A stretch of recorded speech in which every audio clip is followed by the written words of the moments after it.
It's the biggest. It's the best. It's Bond and beyond. I don't like this poster at all. This looks so incredibly 70s cheesiness. I don't like I just don't like the design of it. I'm not crazy about the artwork. The tagline of "It's Bond and Beyond" is not catchy at all. They should have used that for Moonraker. They try to include the underwater stuff, the sub, which I would have thought would have made an ideal centerpiece to this. I mean, the bottom half, it's not bad. But then the top half, then it gets so random. Like, they shove in the jet ski and the Sphinx at the top. Oh boy, I mean, this ugly-ass red triangle.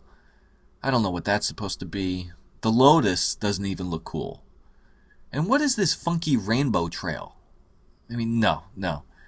Roger and Barbara, they don't look very good either. I mean, it looks very generic James Bond and Bond girl. I mean, Anya looks a little bit better, but... And I hate how they're just floating here.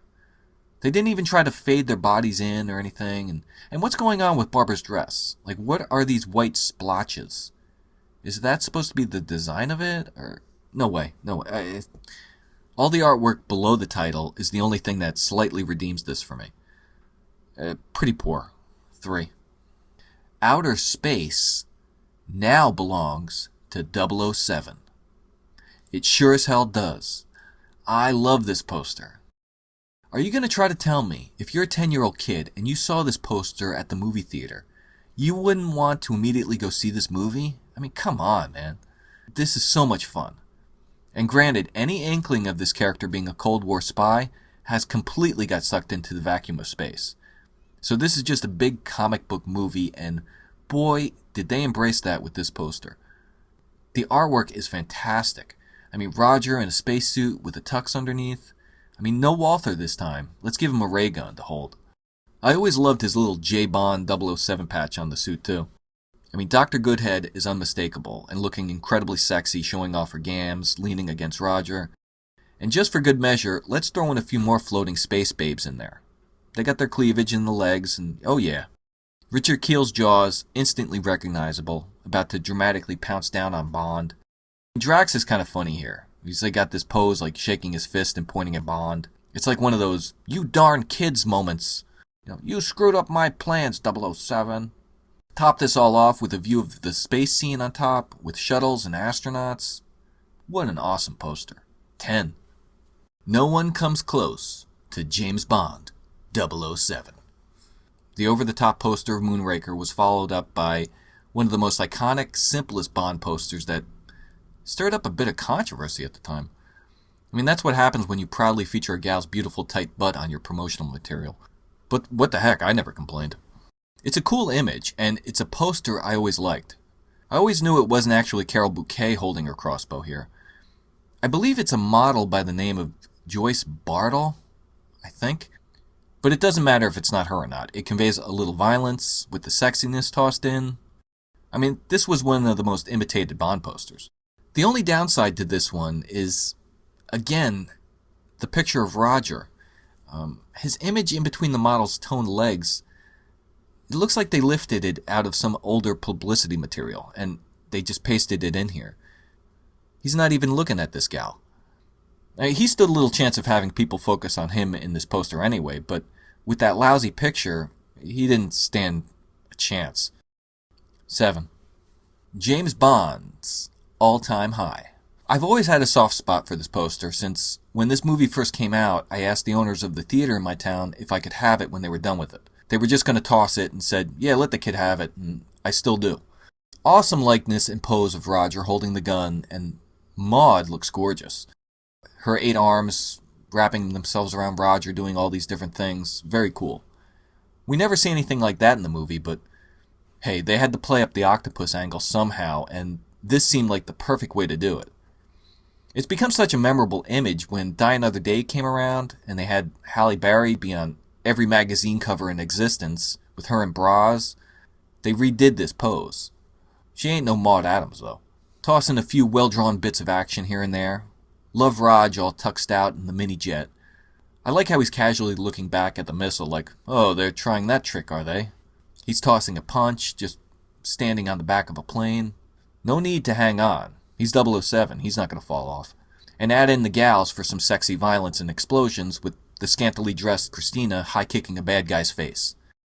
Splendid. 10. Connery's back again in a very bland poster. Not a lot going on here. He's obviously featured prominently, with some generous shaved years off him. On either side of his face are two guns and gals. Barbara Carrera I can make out. The blonde is slightly Kim Basinger-ish. It's not terrific, but I can see it. The leg warmers indicate we're deep in the 80s, though, kids. The font is kind of strange, too. I mean, maybe they were going for an underwater thing. The wavy hair the gals have indicates this, but I don't know, it doesn't really come across. Forgettable. 3. Has James Bond finally met his match? Epic. Love the perspective going on with Bond at the top of the Golden Gate Bridge and the cars, boats, and the city of San Francisco way below. Bond looks cool in his tux, aiming his gun at something. I don't know what it would be. I mean, the bad guy's behind him. Maybe there's another blimp in front of him. They made Raj a bit younger and more athletic looking, but, they had to sell the movie. Tanya, or should I say the incredibly young blonde here, is beautiful with her dress blowing up, showing a bit of leg. It looks like her foot isn't on the pipe, though, but maybe Bond is holding her up. We get Zorin off in the corner, who looks to be reloading his machine gun in the blimp. He kind of looks like walking up there, at least close enough. Really surprised they didn't try to get Grace Jones somewhere in here. They used her quite a bit in a lot of the publicity, but she's absent in this one. They could have had her hanging out under the pipe or something. Okay, maybe you don't like the movie, but the poster is a success, at least for me. 10. Living on the Edge. It's the only way he lives. They kind of dropped using the exclamation points over time, you notice? T-Doll arrives, and it's the first time the gun barrel is used, framing Bond in it on a poster. This is kind of a less provocative take on the For Your Eyes Only poster. We don't get a wedgie butt in our face, just the suggestive outline of this blonde's body. I guess she's meant to be Kara. Maybe.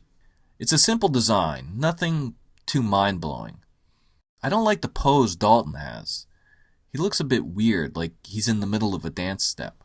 That walking and turning thing that Bond does, it looks cool in the gun barrel when we see it, but when they try to capture it in a stationary pose, it doesn't always work that well. 6. But if I put this other Daylights poster in the running, that one walks away with it with a 10. That one is gorgeous. This poster sucks. Supposedly they had a bunch of concept art ready to go when this was called License Revoked, but when they changed the title, they jettisoned all that and quickly redid the promotional materials and ended up with this. This one's really lousy. They just tossed Dalton in here, threw in some fire with Sanchez's face, and stuck in a box with the girls in it. We haven't seen a box like this since Goldfinger. Oh, and just to remind everyone this is a James Bond movie, shove the 007 logo up there too. Yeah, anywhere, yeah, that's fine. This looks like a cheap direct-to-video action movie. Awful. This one is a bit better, but not by much. James Bond is out on his own, and out for revenge. What a generic-sounding tagline. The laziest poster in the series. 1. No limits, no fears, no substitutes. A new Bond arrives and Braz is front and center, flanked by his female co-stars. This is getting back to a bit of the old school by throwing in a lot of action around, jets, cars, planes. The computer graphics show this is a up-to-the-minute Bond adventure. And I like how the 007 logo isn't just sitting there, but it's being engulfed by the flames around it. And with the added shot of Braz running out from it, we get the first indication he'll be jumping out of a lot of fire in his movies. The Braz fans are like that.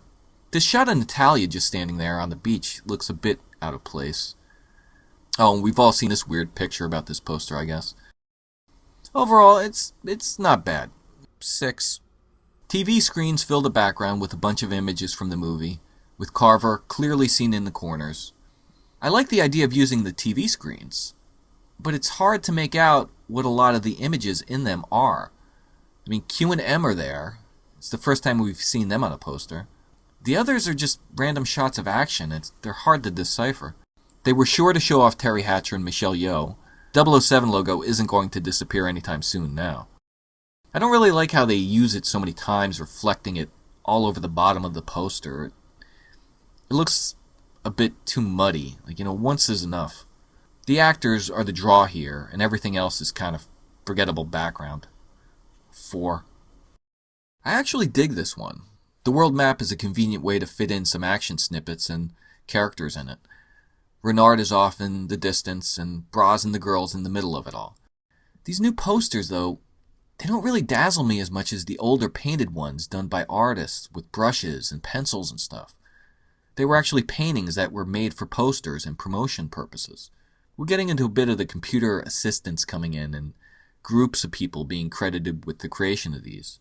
Back in the day, they would have painted these larger-than-life action scenes to dot around the poster. Now it's looking like they're taking on-set photos or publicity pictures and just putting them in there. Then they even started doing this multiple poster version stuff, giving each character their own poster. They're like trading cards. I'm sure there's a lot of work creating these, but I don't know, some of that solitary hands-on charm is just getting lost for me. Still, it's not bad. It's the best Braz poster for me. 7.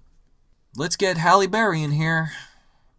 This is basically meant to feature Braz and Jinx pointing their guns. It does very little for me, especially after seeing all the thousands of pictures they post together from magazines and junk for this movie.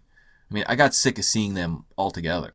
The villains kind of blend into the ice background. Even the action scenes with the cars don't really register. They would have been better off going with that Octopussy picture. 3. Another new Bond. Daniel Craig comes strolling out of Casino Royale with Eva Green looking on in the background. Very simple, somewhat moody. They must have been happy they got to stick the 007 logo within the title here. I prefer the teaser poster over this one. This becomes a consistent thing with Craig's Bond posters and me. I usually prefer the teaser poster over the official one. So, not a lot to say about this one. Craig looks pretty cool, and it begins a recurring theme of him walking in his posters. But, not much else to say. 6. Craig walking again, this time with Camille by his side and Hotel Desert burning in the background. I like that they're looking a bit battle damaged, but other than that, this is not very memorable. It's practically the same pose he did in the casino poster.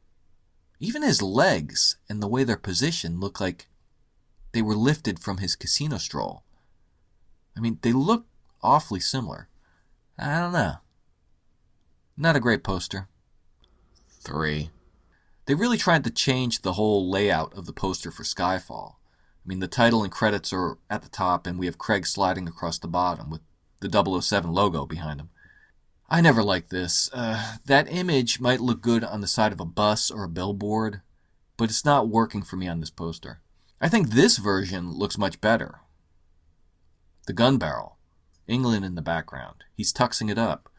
Even the teaser one, black and white, him doing his walk within the gun barrel, I prefer over this sliding one. I wish they'd do some of the old school posters again and stop just using photos for this stuff. 2. This brings us to the Spectre teaser poster.